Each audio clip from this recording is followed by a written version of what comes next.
of right and the duty that shape our nation. On 26 November 1949, the Constitution of India was adopted. It brings about the guidance for light and for our democracy. The Constitution is drafted under the leadership of Dr. B.R. Ambedkar. The Constitution Assembly is not just a book of law, it is a promise of equality, fraternity and sociality. As a future for every citizen. As a future citizen, it's our duty to adopt the Constitution and obey the law. Thank you.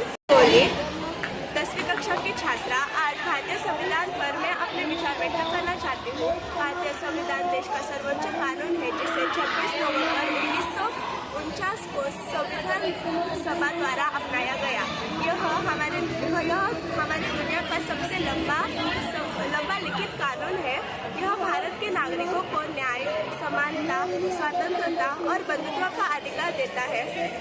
संविधान को राज्य का मूल कानून भी कहा जाता है। डॉक्टर बाबासाहेब आंबेडकर को भारतीय संविधान का जनक कहा। माझे नाव वैष्णवी पाटील आहे।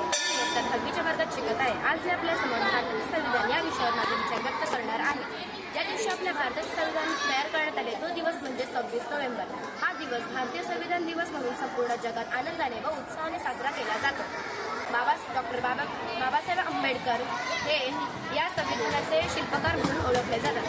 आपल्या देशाचे संविधान हा संविधान संपूर्ण जगातला सगळ्यात मोठा संविधान म्हणून ओळखला जातो।